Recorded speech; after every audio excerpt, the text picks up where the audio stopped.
Welcome in, friends and future friends, to the Sports and the World podcast here once again alive. Hope all of you are well and safe out there. I'm Ladarius. Hope all of you are well and safe. I should have led that way. But welcome in. Listen, today's show might be a little on the lighter side. Like I said, if you're here, you're joining, you can hear my voice, you're watching the show. Much appreciated for taking time out of your busy schedules to join me. The show's going to be kind of light today. We're going to talk a little Kirk Cousins. We're going to talk a little Angel Reese getting the cover. We're going to talk about, in Brown's big picture, we're just going to talk about something that I feel is important to talk about. So, but before we get started, already in the chat, already in the comments, my guy, ladies and gentlemen, my client, Ladarius freaking Brown. Thank you, Craig, my wise man, as always and forever. Thank you, Craig, for joining me here on the Sports and the World podcast. And so let's just jump into it. A lot on the mind. Let's talk about Kirk Cousins. Now, full discretion, haven't seen any of the quarterback season 2 yet. Busy with life, and it's no jam packed. I probably won't have time this weekend. Brown big picture. We'll talk about, it'll be about wrestling, but it's an important concept I want to get across there as well. But let's just start with Kirk Cousins now being featured here in season 2, and along with Jared Goff and Matthew Stafford. Now, I didn't see it. A buddy of mine, CW, who I do the wrestling show with, and the daily morning podcast we do together, looking to get that back up and going. But he saw some of it, and they do talk about the whole situation with his injury and things that, with the injury and the quarterback change to Michael Penix Jr. But what I want to talk about is the public is about the public perception. Because when Kirk Cousins got here, I will be the very first person as a Falcons fan and as a fan in general to tell you that I did not have a problem with the Falcons signing Kirk Cousins. Because if you looked at the quarterback market, and Russell Wilson was not going to work, because if you know who he's married, I'll put it this way: if you know who he's married to, and you know who Sierra's, who her ex is, then you understand why it wouldn't have worked in the ATL. And all the other options didn't feel great. And I understand he came off the Achilles injury. But it felt like, well, if we could get that healthy Kurt, that 4,000, yard passing Kurt, this Falcons team, sky's the absolute limit. So, and then Rhonda send me the link. We'll see about getting you on, Ron. I just want to get some things off my chest first. And then I'll let you enjoy me. I want to get some stuff off. I'll let you probably on the back end of the show. But thank you, April / I know it's Ron with all the question marks. And that's how you know, folks. But so I had no problem with the signing. And listen, the Falcons season was starting off great. We were looking like a team that could potentially compete for a Super Bowl. And what happened, with the injury to Kurt, which, more than likely happened against either the Cowboys or the Saints game, you could tell he was hurt. You could tell he was struggling to throw the football. You could tell by the way the offense was being run. You saw it was more Bijan dependent. The throws, you could tell by the throws in the offense, you could tell. And at some point, we start losing, and we put in we put in Michael Penix. And season progressed. Listen, missed on the playoffs. Don't get me started on that. That's just a conversation for another day. Or no other day for that matter. But and then we get to the off season. And then Kurt essentially it reminds me of like one of those like the reality shows where they do like, at the end of the season, like where the cast comes up there and like they spill the tea and all of that jazz. That's essentially what Kirk Cousins did by going on like going on national television and saying that he was playing hurt, and it made a lot of people at that moment look bad. In the very beginning, it looked management, coaching staff. It made a lot of people look bad on the surface, and essentially, and listen, Kirk Cousins went into business for Kirk Cousins. I'm not saying that. Listen, he went into business for himself the minute Michael Penix basically started taking the starts, and Michael Penix looked like the future. The future is now, because I really do believe that the plan was have Kurt start last season, and Penix competes for the job this season. I think that was the plan, because like I said, it was a 4-year deal. 4-year deal, excuse me, under the guise of a it was a 4-year deal, but it was really a 2-year deal. So it was a 2-year deal, but it was really a 2-year deal, but it's a 4, whatever. But and so when you hear the comments that he makes, Kurt becomes, listen, the old things that you live long enough, you could become the villain, and essentially Kirk Cousins became the villain in Atlanta to a lot of fans. Understand, I try to give the benefit of the doubt, but when you go on television and you essentially say, "Hey, I want out," listen, I was like, "Hey, ship him off." But here's the problem. When he went to the business for himself, here's what happened. The Cleveland Browns, who needed a quarterback, in the draft they went with Mason Graham, great pick for the solidifying offensive line. They brought back Joe Flacco.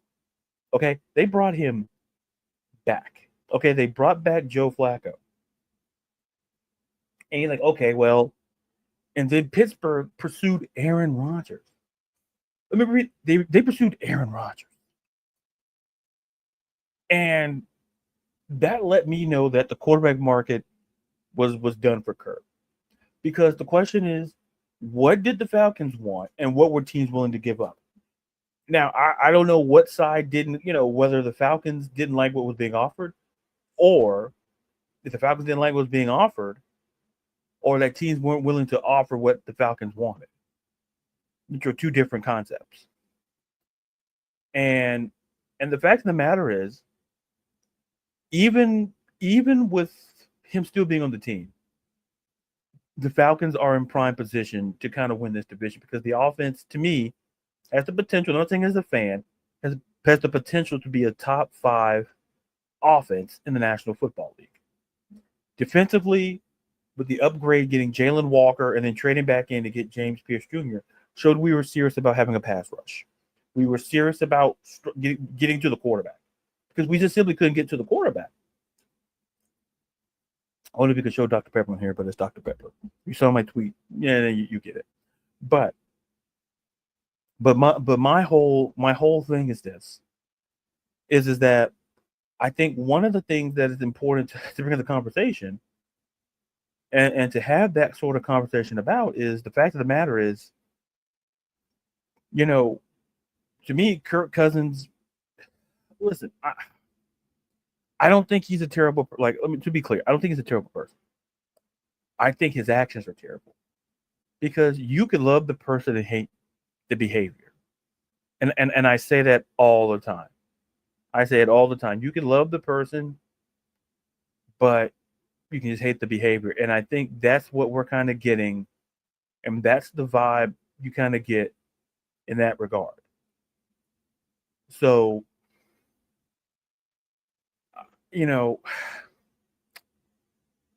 I guess the best way to kind of put it is simply like this. Is that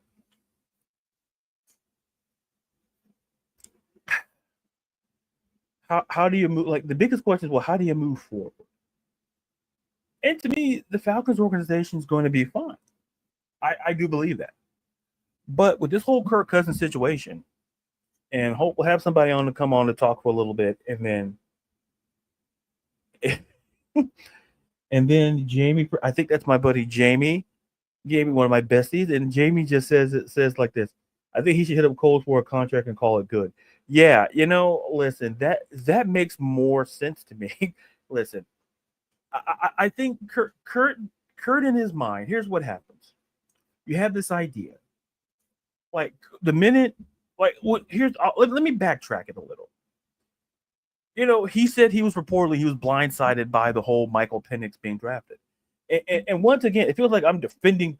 Listen, I defend Terry Fontenot because of the logic. He said he saw the way that the team was constructed, and essentially said that he didn't like the quarterback class potentially coming out, next year, and he didn't like the quarterback class that's coming up, so he went and got his quarterback in the most recent draft. He went and got Michael Penix. He didn't like 2020. He didn't like it. He didn't like it. He was like, he didn't like it, and I can defend that because I think people understand. People think, oh, Arch Manning. Listen, in the world that we live in, NIL, a lot of these dudes feel like, well, I can make more money here and build up my money before going off to the NFL. Because listen, pre-NIL, if you were a junior, like you would go. Like, listen, guys like Drew Aller, they stayed. A lot of guys stayed, but Terry Fontenot said that, listen, the way we have this team constructed, we feel that we're going to be drafting in the 20s. And sometimes playing an elite quarterback outside of the top 10, even 15, gets very tricky. Like, sometimes you may have to trade back in if you really, really like a guy. Like, Baltimore really liked Lamar Jackson, so they traded back in the first round, and the rest is history. So I could argue that Terry Fontenot had the plan of going with Michael Penix, and we all thinking, well, he's going to go he was going to go defense. And he's like, no, he didn't like that draft. He didn't like the draft class 2 years ago. He's like, I'm good. He's like, I'm going to get Michael Penix, and we're going to be fine. And if you're optimistic, then you should be okay with it. So it's just one of those things to kind of think about. It's where before I kind of put a button on it, is that, like, I'm gonna watch. I may watch an episode or two. Listen, there's a lot of wrestling this weekend. There's Saturday Night Main Event. You got Evolution. I believe you got Slammiversary, I believe, as well. And I watch a little AEW because I'm very intrigued by Mercedes Moné versus Tony. But I'll get to that. I don't want to put the cart before the horse, because I do want to shift gears and talk a little bit more WNBA. And listen, we're going to be talking about it. I write about it. People Beyond Women's Sports, great writers there. Shout out to everybody there if you're listening and watching. Because when you were last here, we talked about Caitlin Clark and the All-Star voting, and now there's everything's set. The teams are in place.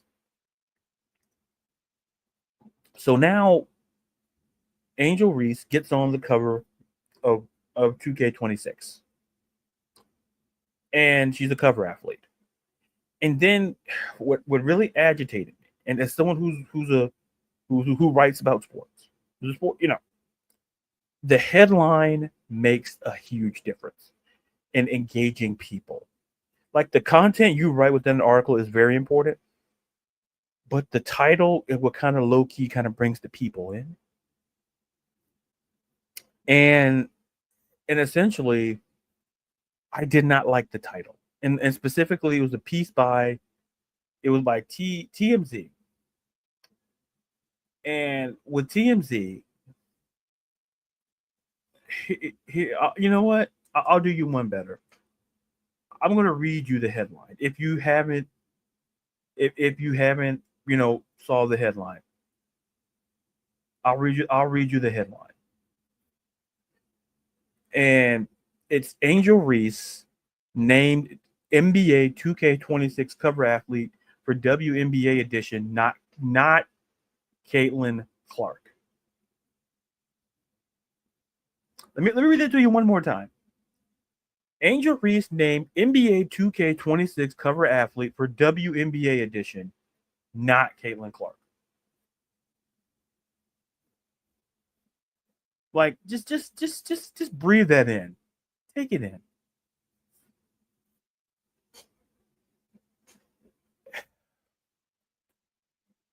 once again, and I said this on last week's show. I have nothing personal against Caitlin Clark. Once again, I'll say it again.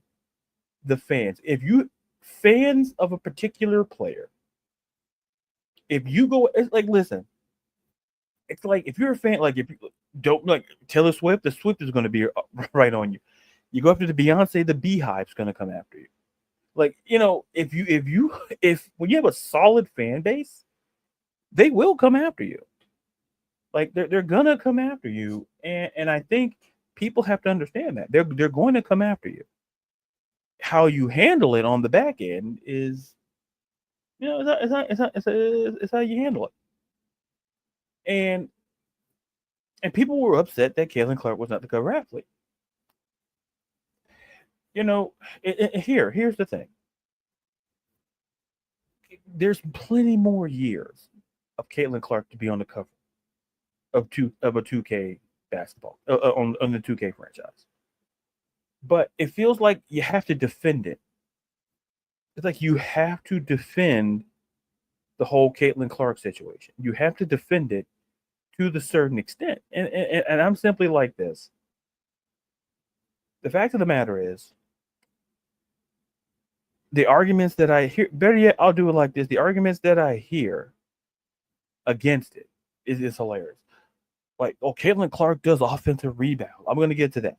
Caitlin Clark does this, and Caitlin, excuse me, Angel Reese is this, Angel Reese is that. And here's the thing. Angel Reese leads the NBA with 244 rebounds as we're talking right now. Now, people say, she gets a lot of offensive rebounds. She has 167 defensive rebounds. And to put that in perspective, her defensive rebounds alone would be second on the list to Azura Stevens. Just her defensive rebound. 68.4% of her rebounds are defensive. Only 77 are offensive. Think about that. So when we have these conversations, I'm not saying you have to be a ball knower. I'm just saying understand that if you're going to come at someone, at least have facts, have numbers, have something presentable there. Because the simple fact of the matter is, when you don't, you look absolutely silly. You look silly. And essentially, a lot of people should look silly. Now, I don't want to dwell upon it, but I want people to understand that, like, people, the storm chasers, the people who on Twitter, excellent work they do. And they asked the question, if you were to redraft, where would you put Angel Reese? And I always say, and I say you keep Caitlin at 1. You can make a case to make Brink. You can make Brink 2, keep Brink at 2, or move Reese there and swap. Because we still haven't really seen Brink put together a full season. So I move her up to 3 in terms of drafting. But going back to my overriding point, understanding that rebounding, like most aspects of sports, is not an easy thing to do. Because here's the thing, she's put up a double-double in 13 of her 19 games, which is, by the way, 68.4% of her games as well. She's simply good at what she does. If you followed her in college, she was a great rebounder at Maryland before transferring to LSU. She was always a great and elite rebounder. So when I see these numbers, I'm like, I'm not really like, I'm not aghast. And you guys are going to be really aghast when you see Cameron Brink healthy and see how much of a baller she's on the defensive side of the ball. and working in her offensive game going. Like, if you watch them, here's the thing. It's no different than Caitlin Clark. You saw her game translate. Great scorer, great, great passer. Could light it up. Could score anywhere on the court. Angel Reed, listen, great rebounder. She wasn't a terrible scorer, but she wasn't really asked to be a scorer, but she could score. Ergo, that's why she has 13 double-doubles in 19 games this season. So, something to think about. And then we got my buddy John saying, "What's up, my tribal chief?" And how you doing, John? Hoping you are well and safe. You know, I'm exhausted. It's like talking about her. But before I get to my big picture where I talk about a little wrestling, I want to bring on somebody in just for a couple of minutes. I hope, because he takes over the show, then listen, I'll just step out and grab a drink. So, well, welcome into the show, my buddy, and we have Ron here. Ron, how are you, sir? I'm good. How you been? I'm doing good. I'm good. I had my Dr. Pepper. I'm doing good. Life is good. Life is good. Now, and before I get to the close of the show, I want to circle back because I did talk about Kirk Cousins in the beginning of the show. And I know you have some thoughts, so I'll give you the floor to share your thoughts on Kirk Cousins and whatever else Kirk Cousins adjacent as well. So go round ahead. I think Kirk Cousins thinking about himself. I think he's stubborn. I think if you watch the three quarterbacks, and he said he read a book. The book, I forgot what the name of the book, and he said, basically the book said, don't let the rookie see the field. So that's why he did what he did. And I just thought that was stubborn, and we had a chance to get to the playoffs. What we had not been in 7 years. So you thinking about yourself. You're not about the team. You worry about yourself. I and team don't go together. Last time I checked, you cannot think like that. You gotta be a leader now. If you cannot make those throws, you should have told Raheem, "Hey, Raheem, I cannot do it. My arm will not let me do it." And Raheem should have manned up and took you out of the game. Point blank. So we cannot get to the playoff because Kirk Cousins and Raheem.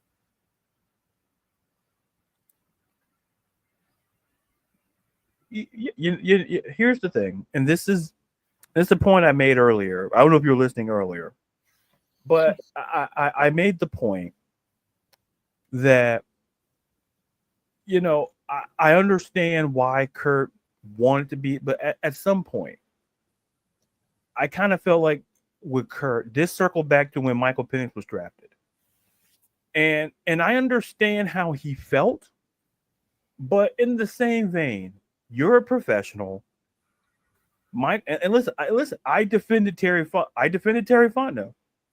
I said I understand why he did it.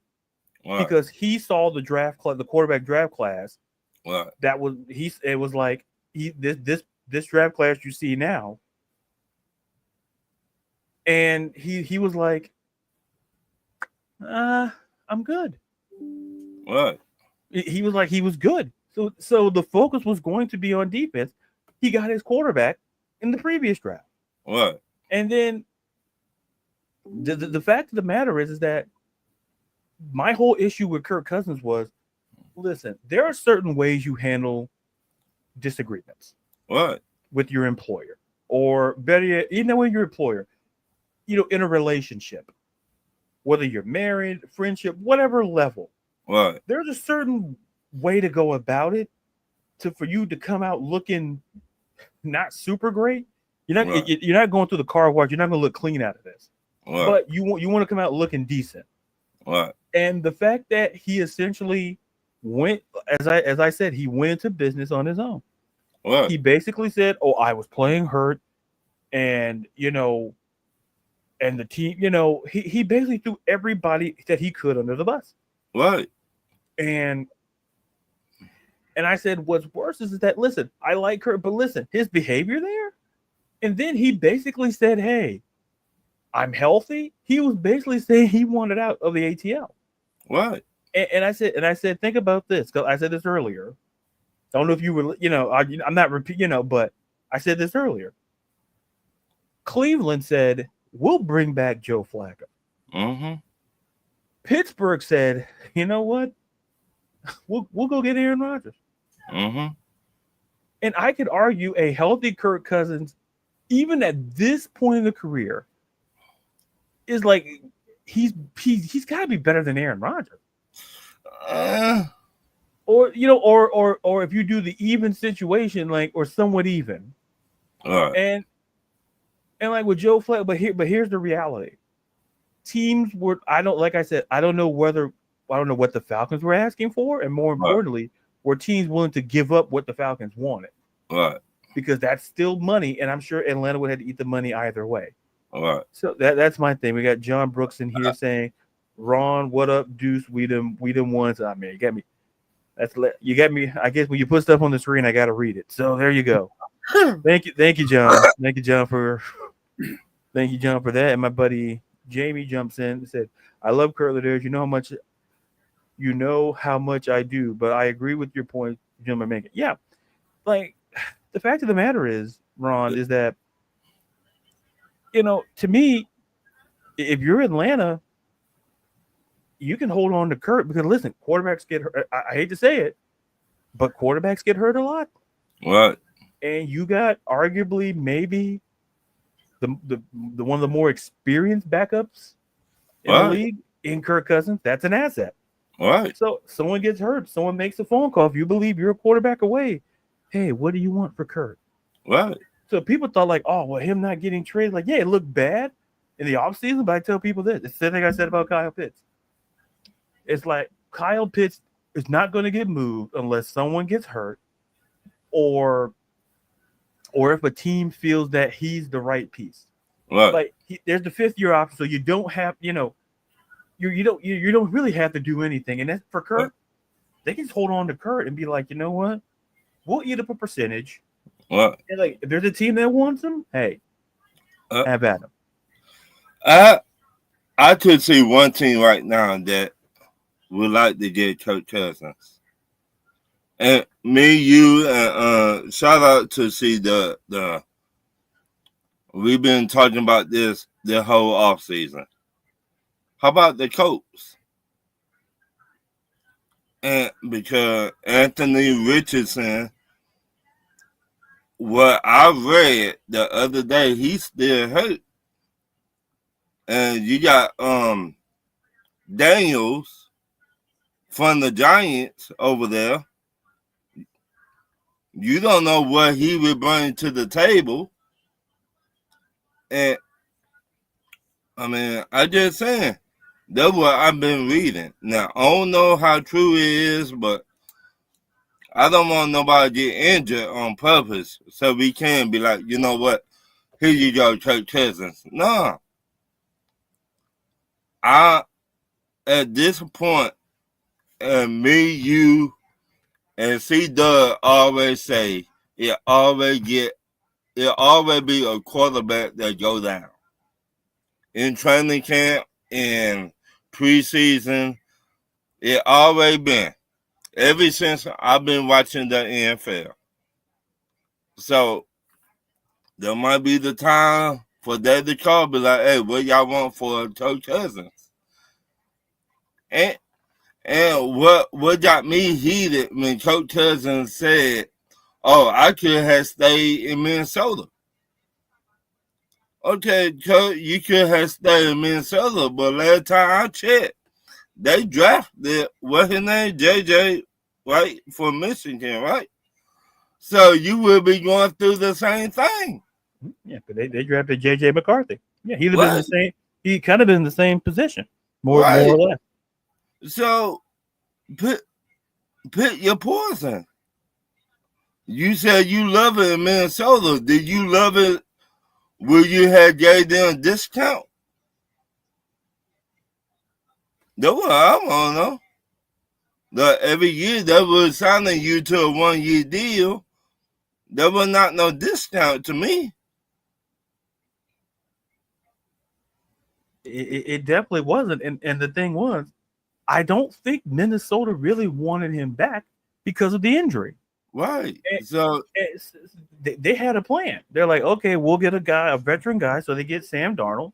right. And draft a guy, JJ McCarthy. Unfortunately, JJ McCarthy gets hurt in, OT, he gets hurt out for the season. Right. But you have Sam Darnold. So essentially, Minnesota didn't want him, and especially at the asking price that he wanted. Right. It's like no one's going to give you $30 million for it. Like that's not like as great as Aaron Rodgers. I think Aaron Rodgers got like $18 million for 1 year. Right. And listen, as much as he talks about ayahuasca and sitting in the dark, he's a future Hall of Famer. Right. This man getting $18 million. So what makes you think, Kurt, that you're gonna get? It's like, hey, people respect your numbers, but listen, you got to look at your age. Right. And it's like, Kurt, you out here, and people like, oh well, it's not age shaming. It's like, listen, I said, folks, did you Google how old Kirk Cousins is? It's like, I'm like, do you know how old the man is? Right. And he's 36. It's like, well, Aaron Rodgers. Like, here's the thing. That's the part I try to stress to people is that they went, and Craig hits it on the head. No, for that at that price now, that's his issue. That's exactly it. No one's going to pay Kurt for what he wants now, and to kind of specifically, teams are like, sure, we'll take him, but you got to eat some of that money, Atlanta, Right? Because we're not taking that. Y'all made the deal. Y'all gave him the money. Right. Y'all eat some of the money, and I guarantee you. So Cleveland said, "We'll go back to Joe Flacco," and Pittsburgh said, "We'll get Mr. Ayahuasca, dark man in dark room himself, Aaron Rodgers, because we're good because you have." Here's the thing: you're asking a team to not only give up a pick, but do you want to eat the money too? No. Right. Like if you eat the money. And then maybe the pick, maybe instead of asking for that maybe 5th round pick, you ask for that 6th round pick because you're eating the money. So you kind of, and maybe teams will be like, okay, well, they're paying this. And maybe you may get that 5th or 6th round pick. But ain't no way, like Craig said, ain't nobody paying that. It's like, do people not know how contracts work? It's like, oh, it's like this. You want to trade? It's worse in the NBA. Right. It's like, oh, I want that guy. You seen his contract? The NBA has a lot of bad contracts. Mm-hmm. I said, in terms of bad contracts, it's the NBA, MLB's right there. I think football they have bad contracts, but not as many as those two. So it's rare to have like that. We've seen bad contracts in the NFL. Don't get me wrong. Right. But like for a quarterback who's 36 years old, and you want how much? When the Pittsburgh Steelers did, I'm like, look when they signed Aaron Rodgers, Mm-hmm. they were stuck with Mason Rudolph for the longest time until they had to basically, if Aaron Rodgers decided, to retire, they'd have been stuck with Mason Rudolph, or they could have been like, okay, Atlanta, what do you want? Right. But Aaron Rodgers says, I have one more year in me. I'll do it.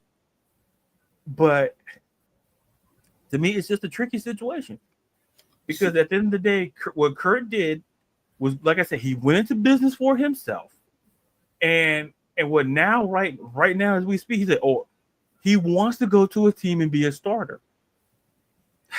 And it's like at first you're like, okay, but so you look at the teams who need a quarterback. Well, we thought Tennessee. Tennessee said, okay, well, Tennessee's going to get Cam Ward. So you cross that off. And you're like, oh, Cleveland needs a quarterback. Oh, they took Mason Graham. Like, oh, they might. They wouldn't get Joe Flacco. And like I said, Pittsburgh was like, they had, listen, they drafted Kenny Pickett, and Kenny Pickett is ironically with the Browns. What? So they're like, so they may need a quarterback, but they were basically chasing down and banking on Aaron Rodgers. Right. So what would have been the plan if Aaron Rodgers decided to retire? We'll never know because, well, he came back. And I just think that what Kirk Cousins did to himself was that he hurt himself because, buddy, I'll put it this way. If you were to tell teams, hey, I'm willing to sacrifice something monetarily, teams would listen, but teams aren't going to pay you at your age. And you're, like I say, people say, oh, it's ageism. No, it's not. No. It's just that, listen, Tom Brady played until he was in his 40s. No one's saying that he can't, but Kirk Cousins coming off an Achilles and then coming off a second injury in his late 30s. Right. And it's his shoulder. Right. And you're going to pay him how much? Like, go ahead. And the sad part, Raheem, now, let me know if I'm wrong about this. If you're a head coach, you will watch every film or every game, right? Mm-hmm. So you tell me Raheem look at the film and say, oh, coach still got it? I think I think what he saw was he saw a guy that could handle the offense. He and like he said in his press conference, I think he said he went like a CEO type of guy. And Kirk Cousins, like he was, given Kirk Cousins' resume, Raheem had a right to feel the way he did. What the problem was, here's what happened. When Kirk got hurt, he was not willing to admit you need to bench Kirk. Right. Because if he would have benched Kirk, in his mind, it'd have been like, oh man, I got to put the kid in, but I really believe in Kirk. He was willing to sacrifice the team's success, right, to prove that he was right. And that, to me, is what makes the situation that much worse. Right. So, go ahead. It like, when did Kirk Cousins get injured? The Saints game, right? We went to New Orleans. We played them. He went down. Okay, so when he came back into the game, you just see his arm strength went from up here to like right down here. That he cannot push it down the field. Okay, that one game. The Denver game. The Raiders game. That 3 games right there. Who else we played there? He looked like he did not have it. Who else we played? I mean, we can look at the Vegas game. Right. So, I mean, that's why I look at Raheem this year. Let me knock on wood, if Michael Penix get injured, and you know he injured, will you pull him out of the game? Now, I'm questioning Raheem, your eyesight. You supposed to be a leader of the team. Well, if this man injured, you don't leave him in the game. You don't. I don't care who get injured. You take them out and you put somebody in there until you find out what's going on with that player. I mean, to me though, we were right there. We was on the cuff of getting to the playoffs.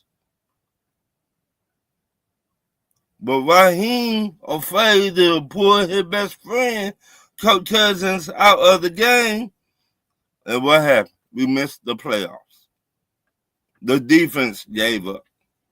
Kirk Cousins could not push the football down the field. So now you got the fans looking at Raheem like he crazy. Will you do that this year if something happens, Raheem? I mean, we need to know.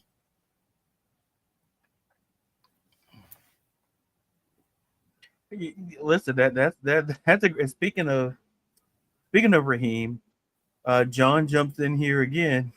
Oh man. He says Raheem Moore needs to buy himself some tapping dancing shoes, because all he does is dance around the problems with this football team. Of course. And then those we got the Sheik saying, "I'm looking for that piece." Yeah, he's somewhere down the road, Sheiky baby. You just missed him. He's pumping that beer. So that somehow beer cans, he threw a bit. I'm gonna get into it. You know what he did, and then he wants to put him in that Camel Club, make him humble. Hey, I'm with you, Sheik. I'm with you, buddy. I'm with you, Sheiky baby. I'm with you. So it's like, for a leadership stand by, we know both of them is like the lie. We know Kirk Cousins told a lie. Then in the off season, he tried to clean it up. And while he told a lie to the fans, because you don't want to take your friend out of the game. I mean, he was messing up and looking bad. So for this day going forward, can we trust both of them?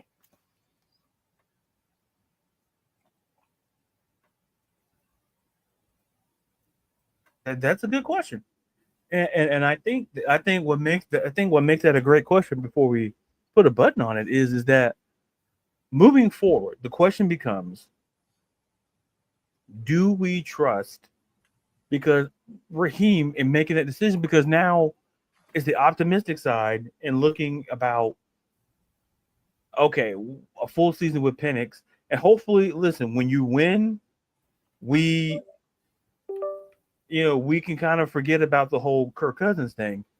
But for the rest, before we bring in somebody else here, I want to John's like, we got the Sheik in the chat. Look, listen, I told him, listen, just find that smell of that beer, and you'll find him, Sheiky.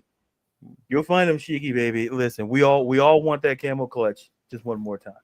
And speaking of coming into the clutch, just before I was about to transition, he must have sensed my, I guess, aura or prayer, whatever it's called. We got Please follow the instructions on the screen to pair your phone. My phone is up. Shit. Give me a minute. Please pair your phone with the podcast. Yep, you know what I'm doing. Kirk Cousins. C-Double, you have to, by the way. Kirk Cousins is trying to stop me. By the way, C-Double has a nice haircut. That is all. Oh, man, that voice thing is, it sounds like the thing that Scarlett Johansson from Her. Like, that sounds pretty good. I know, tell me about it. I love the smell of your car. Okay, let's get that robot out of here. All right. Yeah, the robot's learning too much about me. Bluetooth audio. Please try again. Oh, I know what I'm doing wrong. I got to make sure that the other person was disconnected. That's what I did. Oops, my bad. See, what had happened was. Yeah, it's like, you got to love technology, right? All right. So yeah, guys, I just, I felt a disturbance in the force, or I heard of Raheem being talked about, and my antennas popped up, and I was like, man, I feel like I need to, show up with the crew and just, maybe pontificate some feelings I have. And for As the I'm record, picking up some I'm food. still in control of the show, folks. Don't worry. Oh Don't yeah, worry. he is. He's I'm still- totally in I'm still- control. I'm still the pilot. Listen. I'm helping Sheiky find Hogan. I'm making sure everybody's okay. Yeah, listen, there's one thing we all agree on. We hope the Sheik does find Hogan. Please turn it down. What that thing? What did that Stay thing call me? I command don't like what the hell that thing called me. FM 88.7. Please play Bluetooth audio. Stay command. I said, shut up. Please play Bluetooth audio. Please play Let's Taylor try Swift. one more time. As a Please play Earth, Wind, and Fire. After the love is gone. All right, I'm not worried about it. I'm gonna go live. We're doing live.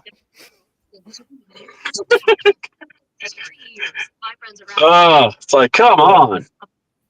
So here we are. So I was just about to transition out, but glad you came in, C-Dub. We were talking about, me and Ron were talking about, I had talked about Kirk Cousins early in the first part of the show, and then Ron came in and shared his thoughts. So I'm curious to get your thoughts on Kirk Cousins and things Kirk Cousin adjacent. Are you there, C-Dub? Frozen. It looks like I'm not gonna say what it looks like. I'm not gonna say it. I'm not gonna say it. So, I mean, All right, hold on. Am I there? Okay, yeah. Can you hear me? Good. Yeah. We might have. Yeah. Give me a second because I'm gonna do this real quick and hopefully. And it looks like we're out of time, C-Dub. So we're sorry about that. We'll catch you next. So, I mean, All right, there we go. So, all right. So Kirk Cousins. Number one thing. Let's talk about this.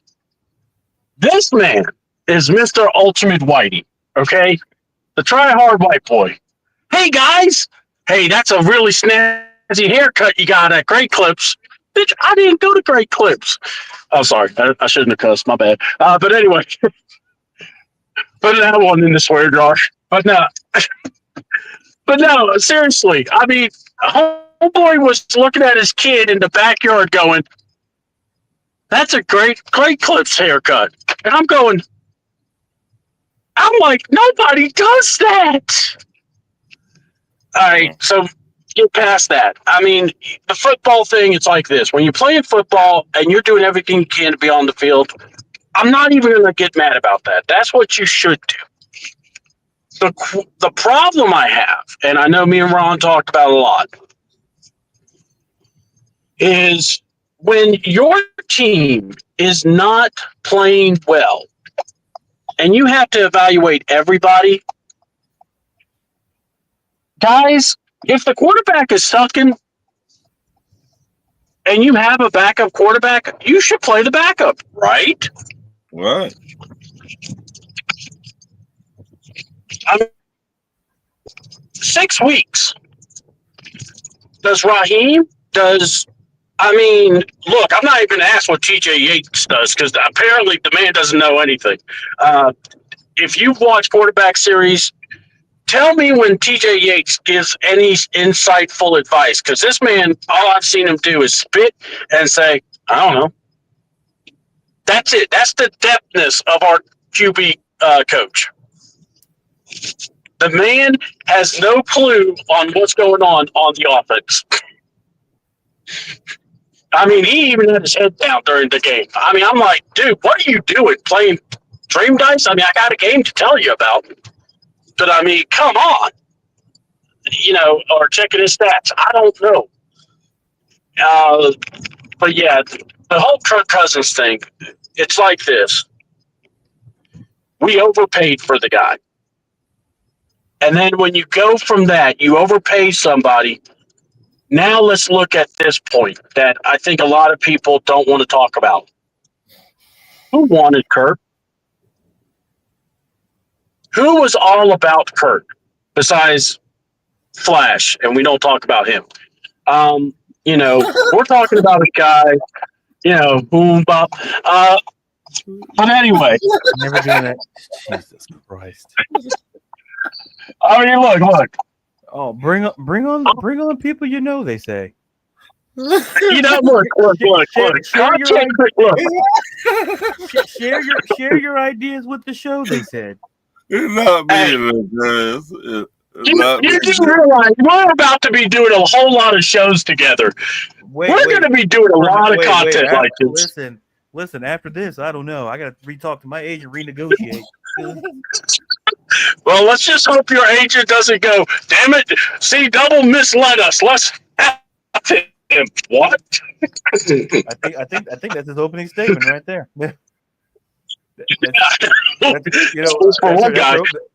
That's her opening statement right there. Yeah, we got it. Get it. Yeah. Well, here's the thing. So once you know the situation, Kurt's a guy that's needing to stay on the field, wants to play, wants to get that money. I get it. All right. Let's not paint him in any other picture than that. So the question then becomes, who wanted Kirk Cousins more? And then look at it. If it was Raheem, because I think it was Raheem. I know we talked about it a lot, but I really do believe it was Raheem that wanted Kirk. And now, do you tell Kurt that you're thinking about drafting a quarterback? Well, my question is this. Was Raheem a part of the scouting team that also got to see Penix practice? I believe so, but I don't know. Yes. That's why I'm asking. Yes, they all. Because okay, all right. So a bunch of idiots go together. Yeah, I got that. All right.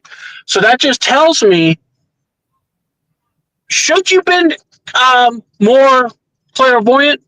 I think you should have just looked at Kurt and just said, "Look, you're a short-term guy." Because guys, when we saw Kirk Cousins signing, we said, "Hey, the first year he'll play. Who knows about the second? Let's see how he does." The man went to bed in the first year, but that's the deal that you would do. But we signed him to a 4-year deal, 2 years guaranteed. We overbid because there was nobody else wanting him. Everybody else was like, 1 year. We'll give you a 1-year deal. That's it. Right. That was Minnesota was giving him for like 4 years. They were giving him every year a 1-year deal to the point that I guess Kirk Cousins or his agent were like, you know what? We need more than 1-year deals. Yeah, and that's what he was saying, because the last few contracts Kirk got was guaranteed money, guaranteed years. Right. So this was a different realm for Kirk. And I'm going, if you were so close to Minnesota and the ties and everything, and understand, folks, Kirk Cousins and McCarthy tore his ACL or whatever. He tore something. Right. So it would have been Kirk's show. So my question I tell people is this. I think the Falcons should have told Kirk, because let's see what Kirk said. If Kirk knew, this is what makes me go, well, Kirk, what would have you done if you knew?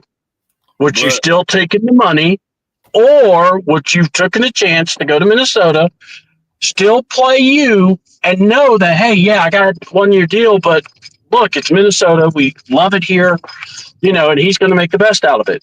Personally, you saw Kirk Cousins through colors by going for the money. Right. That's it. Me personally, I would not have told Kirk Cousins. I'd be like, Look. Look. This is why I go back to who wanted him originally. Remember, Ron? Right. I think Raheem wanted Coach Cousins. I think Raheem had to talk Terry Fano of getting Coach Cousins. Yeah. I think Terry Fano said, hey, we need to draft a quarterback. And Raheem said, I I know quarterback right now. We either get then we either draft a quarterback for the future. He named Kirk Cousins. He a free agent. And Raheem said, how much he want? And he got the price tag, and Raheem says, "Don't worry, I'm going to wear short pants anyway because Ron loves my short pants."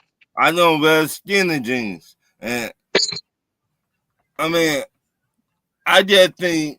Remember, Raheem was with Washington too. Yeah, I know. Everybody forgot about that. Because he was working with the offense too. Right. Everybody forgot about Raheem was coaching the offense or somewhere on the offense over there when Coach Cousins was there. So that's what I think.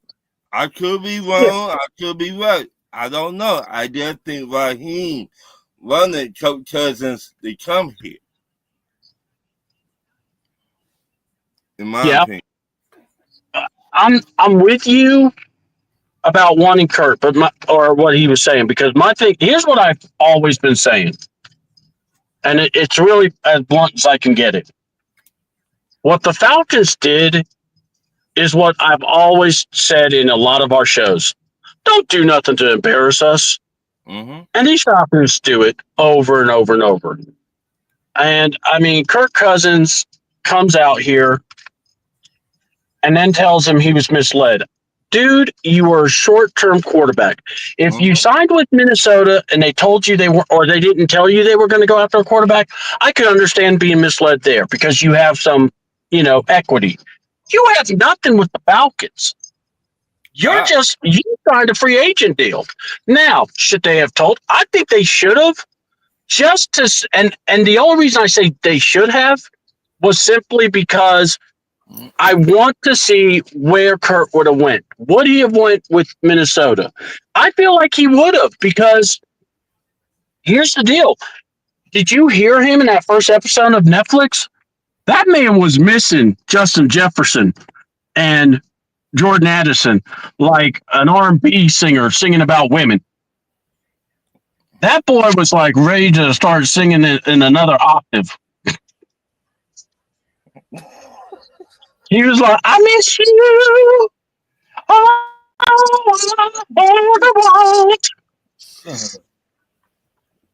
But I still say Kirk Cousins. Is he frozen? Yeah. Oh my God! I'm not gonna say what he looks like. I'm not gonna say it. I still say Kirk Cousins. You took the money.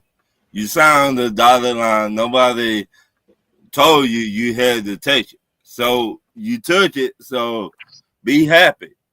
Not a lot of backup quarterbacks make that type of money that you make.